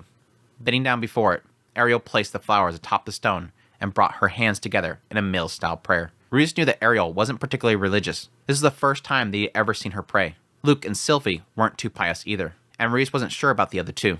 Still, they all knew who was buried under that stone. It was the final resting place of all of the knights and mages who had fallen in the forest protecting Ariel. Some of those had probably been believers. Finishing her prayer, Ariel stood up. There's a much greater risk of ambush here. Let's camp just outside the forest for the day, and then push through in a single day tomorrow. With that, they returned to their horses, looking more serious than before. Yeah, that's kind of a bummer. That's kind of a bummer. That would be the little monument that they created for them. Now, he does say that they were buried there. I would assume that's probably more of an idea. They probably buried the ashes or something like that, or the bones, because technically they could turn into undead. So that night, they went over their formations one more time. Edis and Ghislaine would be their frontline. Sylphie, midfield support. Ruius hanging back, monitoring with his eye of foresight. Luke and the 2 attendants shielding Ariel. Cleone would be acting as the body double for the princess, using a magical implement to change their hair color and facial features. This was the main reason why both the attendants had hair of similar length as Ariel.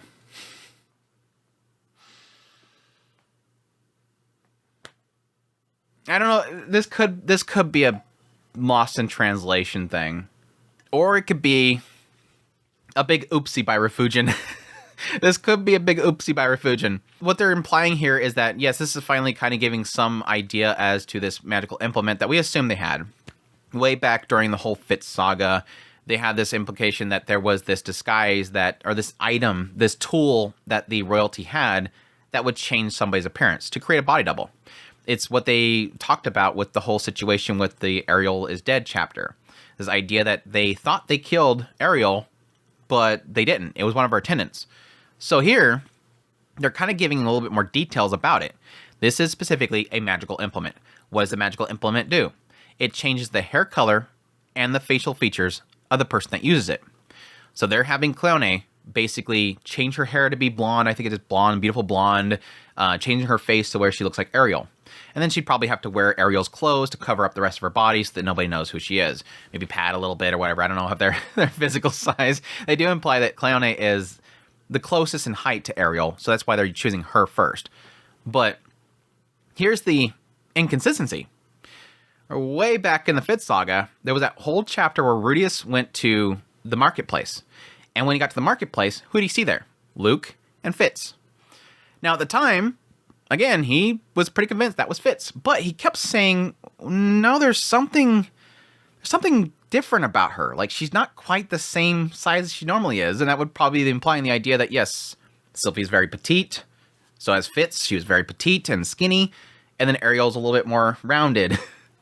So it's like he even noticed at that point that their body was not the same. But I don't remember him ever mentioning, why is Fitz's hair suddenly really long? This magical implement's supposed to not mess with the length of the hair, and Fitz's hair was always short. Ariel's hair is extremely long. So either she had a different magical implement back there, it's a lost in translation, somebody goofed up in the translation, or Fujin goofed up. I don't know, he's a genius in so many other ways. If this is one screw up, I don't care. They were a little different in build and height, but there wasn't much they could do about that. Since Cleone was the closest to Ariel's height, the role fell upon her. If she was killed, Elmoy would take on the job in her place, giving Ariel 2 bonus lives from the start. When I read that, I'm like, oof, that hurts. That's a really bad way to put it. Rudy's like, oh yeah, they're just extra hearts. Their goal, but he fixes it. Their goal was to get through this without losing any of them.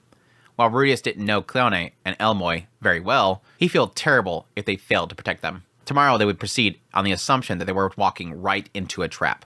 We saved a lot of time teleporting here. Won't the assassins be dispatched much later? Minister Darius is a very thorough man. He likely took action the moment he learned of my father's declining health. Sadly, none of them knew what action he'd take. All they knew is that he'd retain the services of 2 powerful swordsmen. It would be reasonable to expect Auber Corbett would be the one to attack them there. Reese considered telling everybody about Auber's style and how to counter it. But if Auber and Luke were both disciples of the man god, that might backfire. It seemed safer to keep silent, as having Auber know his strategy would be very bad. For this battle, at least, Rudius needed to handle Auber by himself. It would require constant vigilance to protect everyone in the party. Ghislaine could probably take care of herself, but he still had to be on top of his game. Next morning, it's so funny he says that, Ghislaine's the only one that seems to be in danger, because she fights the toughest one. Next morning, they set off bright and early in the morning, in their formation. Coming to a sharp curve with poor visibility, there was a mark on one of the trees. This was a signal that Orsted and Rudius had worked out in advance. It meant an ambush was waiting for them just ahead. Again, it's odd that he just doesn't take care of it himself, but again, could be that he just doesn't want to put himself in a threat, and he can't use his magic if he has to. Gripping his staff, he activated his Eye of Foresight and prepared his Stone of Absorption. Poison darts or higher tier offensive spells could be coming at any time. With his eye activated, he could respond to either situation. However, none of that came. Instead, a dozen of armored soldiers waiting for them, blocking the road. Here it starts. Here it starts. Who are you? The armored soldiers ignored Ghislaine's word of challenge, full-face helmets hiding their expressions. One of them had a large, colorful plume on their helmet. Could that be Auber? No. Maybe just a captain. Auber was supposed to be much flashier. It seemed this group wasn't intending to let him pass. Hop off, Rudius, Sylphie said quietly. After Rudius got off the horse, Sylphie spurred her horse forward between Edis and Ghislaine. I am Fitz, Guardian Mage. Are you aware this carriage carries Ariel, Anemoy, Asura, second princess of Asura? Who are you? And who do you serve? She sounded really intimidated when she wanted to. No response came from the plumed soldier. Instead, he drew his sword. The rest followed suit, filling the air with sounds of ringing metal. At that moment, many more soldiers carrying swords and staffs emerged from the forest. We're under attack, Sylphie shouted. Glancing back, Rudius noticed that Luke was already taking the guard at the rear. Elmoy was frozen in the driver's seat of the carriage, gripping the reins with a tense expression. Cleone was inside the carriage, disguised as Ariel. Everyone was in position, so Rudius turned his attention to the threat in front. Edis and Ghislaine was already barging into the enemy's front lines, cutting down heavily armored soldiers like wheat. Strokes so swift that Rudius couldn't even see them. They had gotten the first blow, despite the enemy drawing first. That was just how fast those two were. Sylphie counted the spells that flew from the hidden mages behind the main forces. While their numbers were about 30, more were springing out from the forest. Still, against the likes of Edis and Ghislaine, mere numbers didn't mean much. This again goes back to that whole idea of the swordsman and how like incredibly powerful they are. If they're like a king or emperor or god, they're just going to be able to wreck anybody that's under them. They were thinning the enemy's ranks faster than the enemy can actually replenish them. Edis moved quickly and impulsively, Ghislaine close behind her, covering her blind spots. Sylphie supported them with quick and accurate spells. Together they were cutting efficiently through the entire squad of trained fighters, never giving the enemy a chance to surround them. They were all skilled, but it was surprising how smoothly they worked together. It seemed that their time working together in the library labyrinth helped them as a team. Yet it's kind of odd because how much emphasis in that time was to how they failed. Like Elaine looking to him with like that look. It kind of goes that idea of like, no, they technically, they worked out those issues, essentially. And there's no telling that between then and now, they've been working to work together. They emphasize this idea that, yes, Ariel had to prepare all this stuff, and they brought Ghislaine in to help her, like, guard her as she went and seen everybody. But it could have been at that time, they were working on a strategy to work better next time. We're going to have to fight together to get down to Asra, so we need to figure all this stuff out. We gotta figure out how to work with each other. Rudius called back to Luke, who gave a clear on the rear. It was as if the enemy was inviting them to retreat, but Rudius figured that could be a trap. Luke shouted, "Should we fall back?" "No, I think we can break through them. Let's just push forward." And, glancing back at the front lines, Rudius trailed off mid-sentence. The enemy ranks parted suddenly, and someone strode forward through them. Edis and Ghislaine stopped dead in their tracks. This new arrival was less imposing than Rudius expected. A halfling, full polished body armor, less than a meter tall. For those in logical areas, that's not even 3 feet. This little 3-foot dude walking up. His squat little body was gleaming so brightly that it reminded Rudius of a disco ball. This little round dude walking in. Still, the enemy's soldiers were visibly relieved that he stepped forward, clearly respecting his skills. Was this little guy a master swordsman? Maybe Auber himself. "I am the North King Wita, one of the 3 blades of the North God. They call me Light and Darkness." Rudius thought, they do? I've never heard of him. "I take it you're Black Wolf Ghislaine, madam. I challenge you to a duel." The walking disco ball drew his sword. The thing matched his proportions. It was only about 30 centimeters long. Not even a foot. It also gleamed brightly like his armor. Rudius wasn't sure why he was asking for a duel with the strongest single fighter, given their forces significantly outnumbered them. Maybe he had a trick up his sleeve. Yep. Ghislaine pointed her blade at the little swordsman. "Humph, very well then. I am Ghislaine, the Black Wolf of the Sword God style. Your challenge is accepted." Ghislaine squared off against her foe, holding her sword at her waist. For everyone else, it felt like time had stopped moving. The enemy's soldiers broke their advances and were watching from a distance. This is one of those thank you moments. This is one of those moments where, why? Why are we doing this? In my mind right here, I'm going, what are we doing? You're trying to get to Asura. Your goal is not to have some honorable duels. Fight. Kill them all. Edis, Sylphie, everybody. Jump on this guy. Get rid of him. Move on to the next target. Why are we doing this thing where everybody kind of surrounds and they go, "Oh yeah, who's gonna beat who?" Like the whole battle stops. Their side, the enemy's side, wants Ariel dead. They're here to kill Ariel. And even Rudius kind of points out here, he probably has a trick up his sleeve. Which, yes, you can amount to the idea that he's going to be blinding Ghislaine and fighting the strongest person there and using that against her.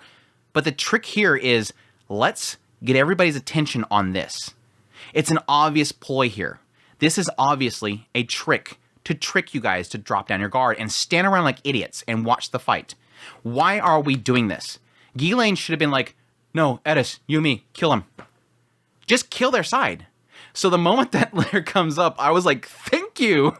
Thank you. Oh.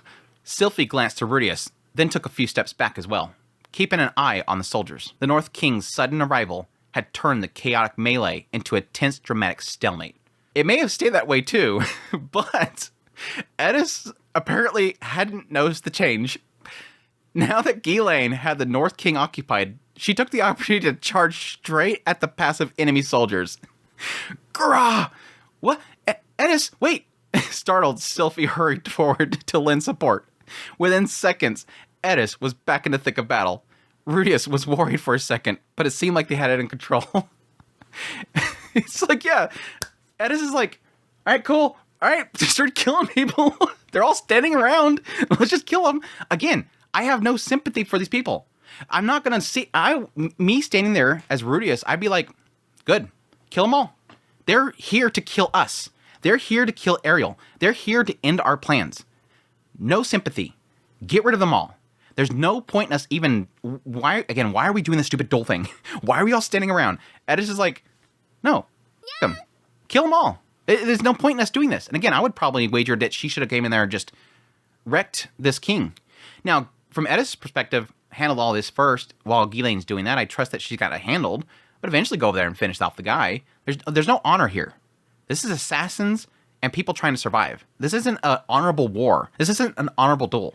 Rudius wanted to join in, but he couldn't risk moving and using spells right now. For one thing, Edis' wild charge had opened up a dangerous space between their front line and the carriers they had to protect. More importantly, Auber hadn't shown himself yet. He had to stay put until then. The North Emperor was an expert when it came to surprise attacks. His favorite strategy was to wait until the target was distracted and attack from behind. It was a simple concept, but his timing was flawless. When dealing with powerful mages, he liked to attack right after they casted a spell. It was that reason that Orsted firmly warned Rudius not to use any magic in this battle if Auber wasn't visible.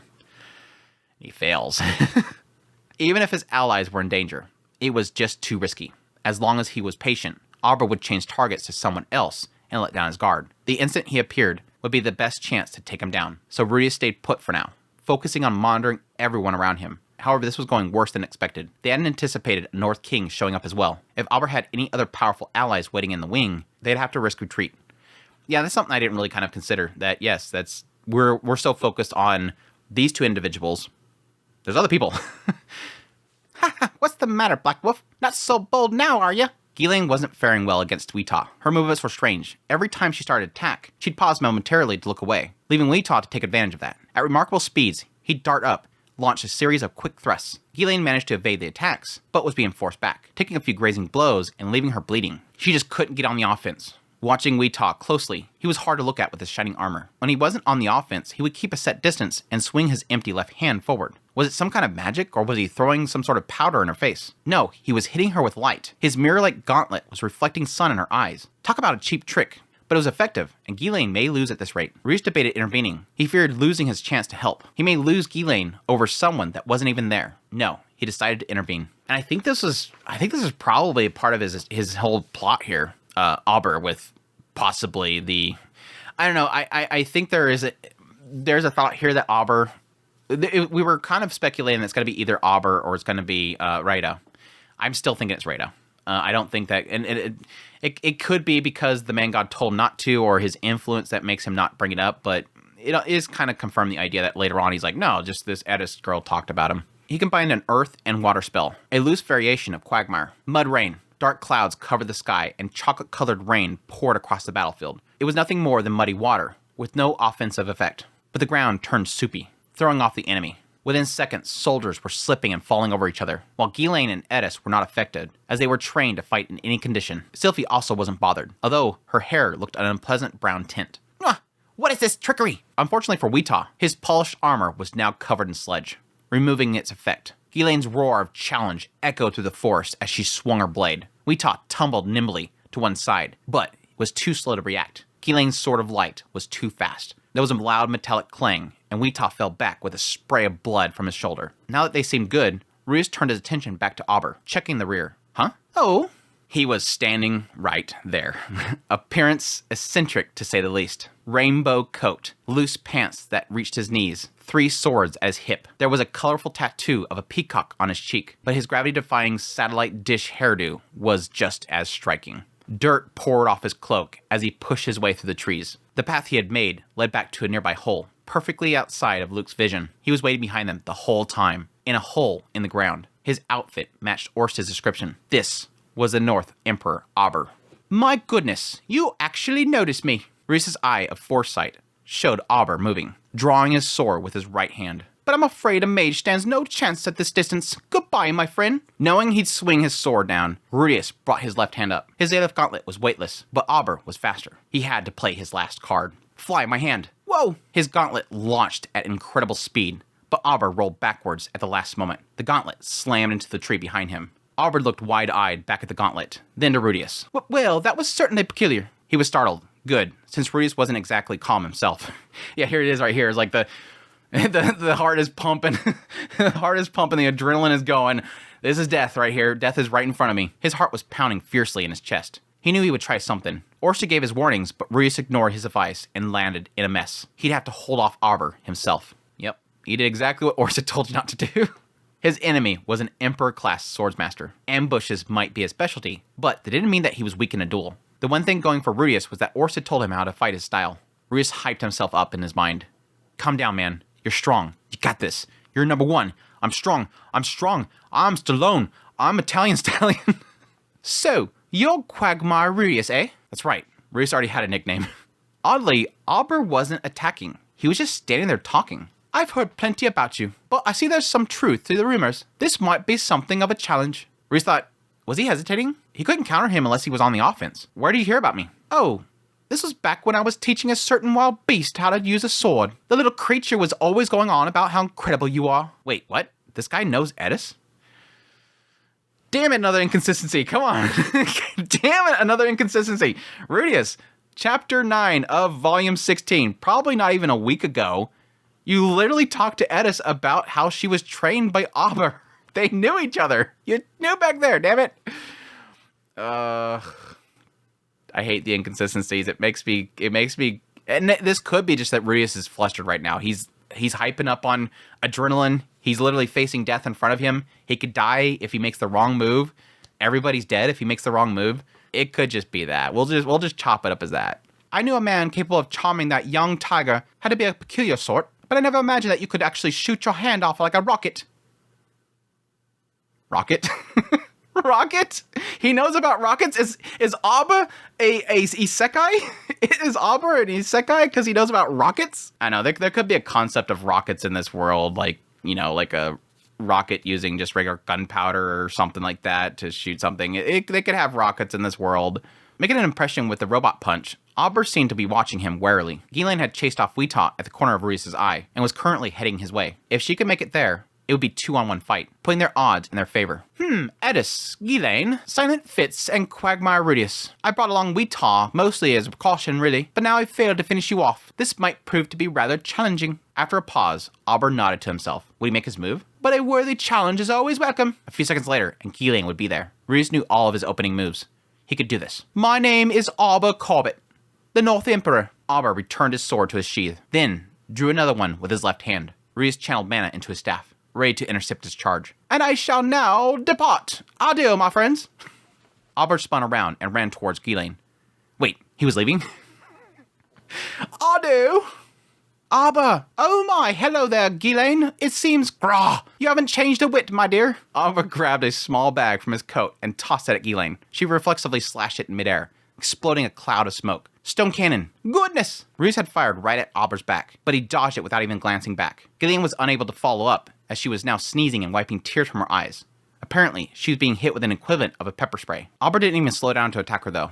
Instead, scuttled past her like a cockroach, sprinting to the front lines of the battle where Edis and Sylphie were wiping out the enemy. Retreat! Fall back! We'll have to try this one again! The soldiers turned to flee as Edis snapped her head around, only now noticing Auber. She reacted quickly, though, leaping in front of Sylphie to meet his charge. My blade, be as a flaming torch! After a brief incantation, Auber's sword burst into flames. Sidestepping nimbly past Edis' attack, he grabbed something from his hip and brought it to his mouth. Orsted had told Rudius about this attack, and he had time to react. Water wall! Auber spat out oil from his mouth, igniting his burning sword. A stream of flame rushed towards Edis, but the wall of water stopped it at the last moment. Without even flinching, Edis slashed her sword diagonally from a point high above her head, looking to slice through both the wall of water and Auber in one stroke. Her attack was too fast to be seen, but it hit home. She cut Auber in two, upper half of him tumbling to the ground. Rudius cheered happily, but Edis just clicked her tongue in irritation. After a second glance, there was no body, just a log with a dirty cloak wrapped around it.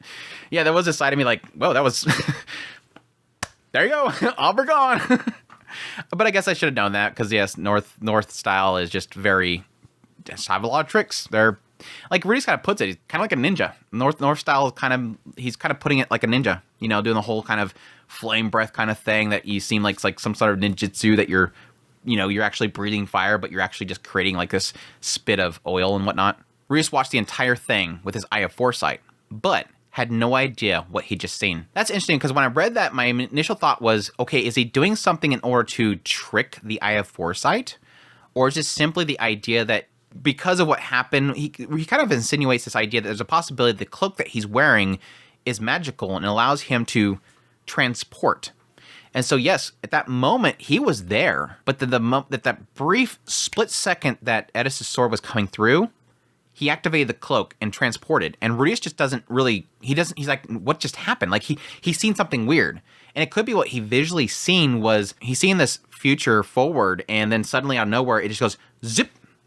This future self just, zip, right out of nowhere. He just doesn't know what the hell happened. Suddenly, a metal claw tied to a rope hit the cloak and pulled it back to the feet of a man. It was Auber, somehow standing off in the forest wearing a different cloak. This one was camouflaged with a layer of grass and flowers. Instead of fleeing right away, he had taken the trouble of getting his brown cloak, meaning it was valuable to him. Maybe a magic item that allowed him to swap to whatever the other cloak was wrapped around. This guy was some kind of a ninja. Orsted hadn't said anything about this trick. Yeah, it's like, damn it, why didn't you tell me about this? Orsted, what the hell, dude?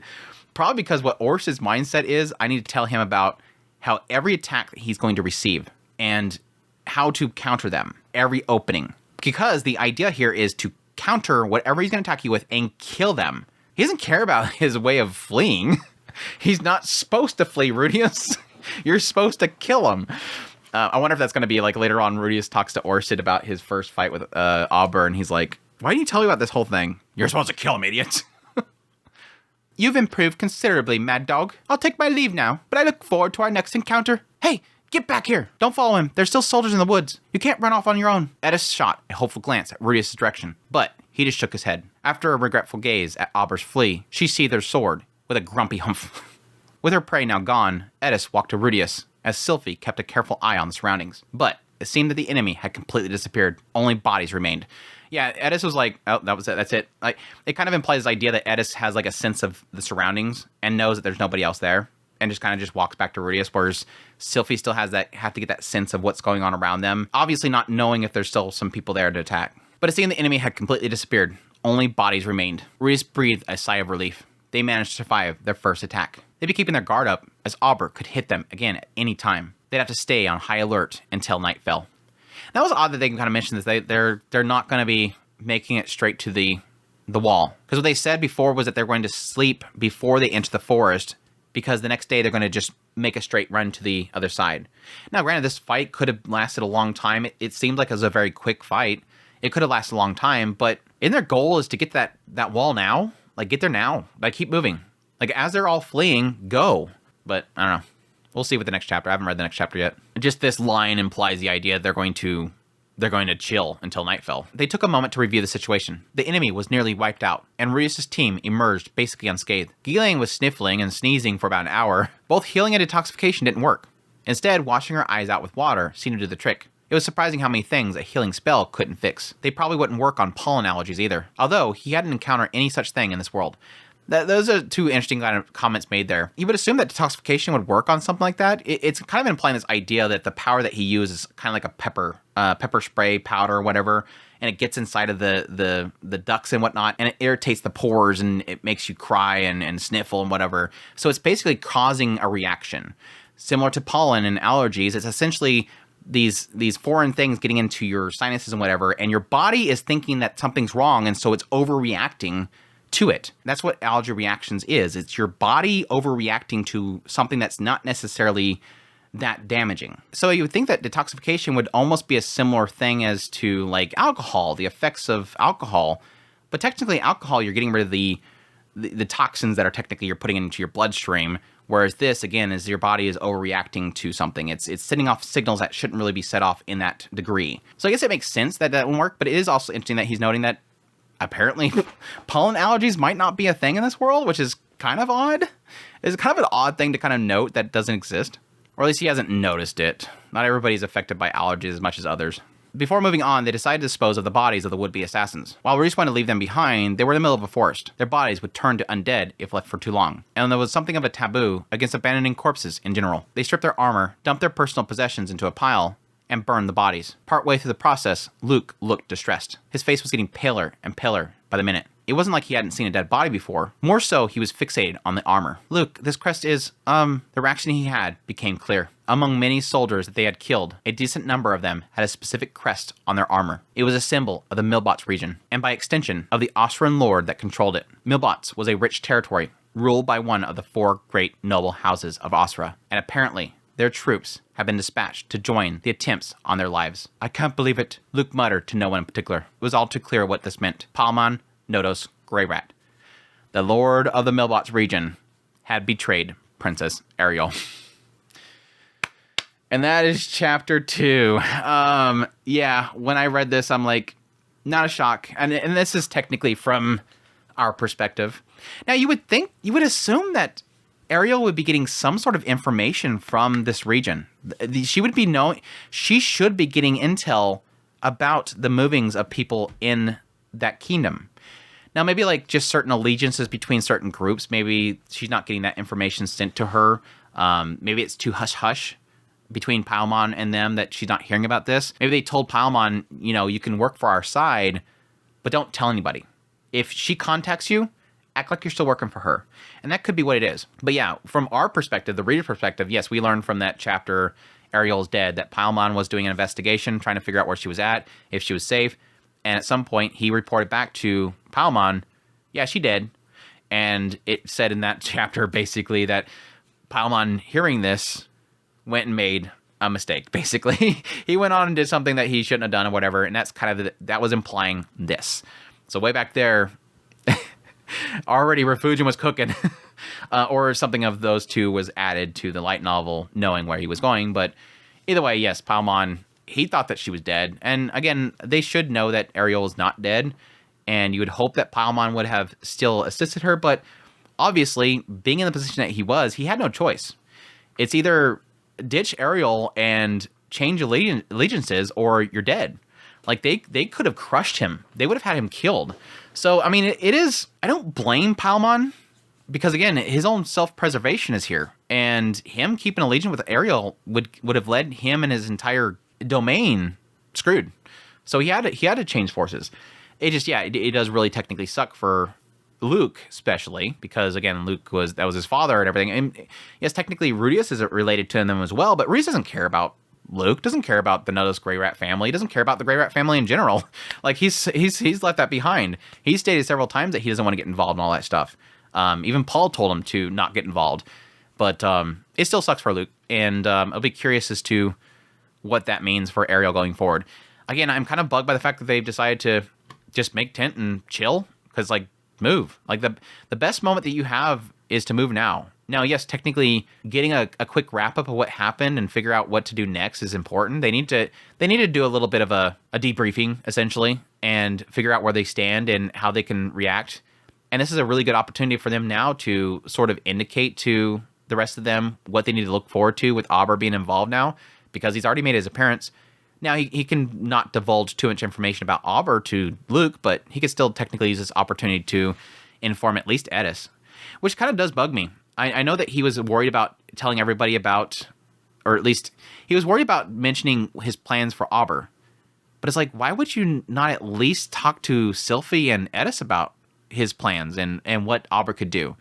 I understand not telling Ariel or Luke, or I guess technically Sylphie as well, because she would trust Luke enough that she'd probably inform him, but it seems odd. But yeah, this was a really cool little segment right here. I'm going to assume that we're going to have another encounter with Auber going forward, but very interesting little first encounter with technically our real big first encounter with a North God style. Yes, technically Gallus was North Saint, so we did technically get a combat experience with him there, and yes, technically Auber and Edis kind of exchanged blows for a very brief moment, but not to this extent. This is kind of giving me a better idea of somebody just through what Rudius is thinking about what Auber's going to do and seeing it applied.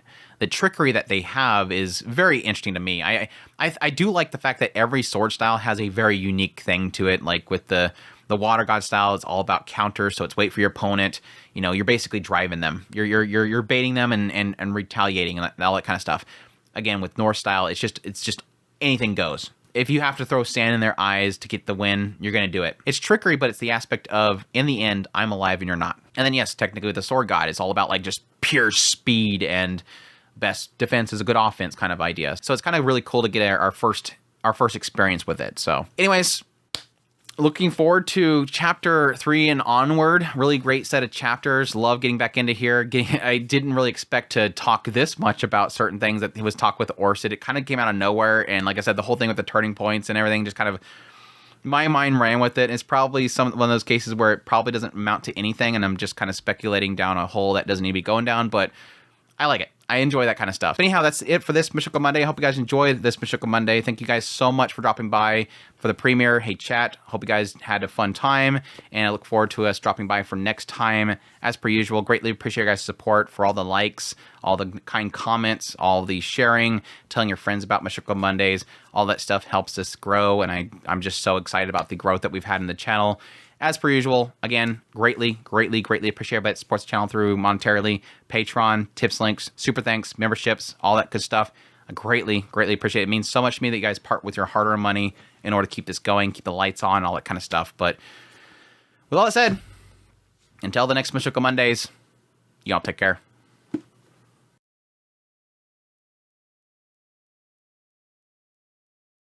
I'm afraid I'm not recording. I am recording, right? I am recording. Okay. Sometimes I'm afraid that I'm not recording. It's like I'm gonna record a bunch of stuff or it just stops. Some of the dragonfolk had strongly disagreed with this decision. It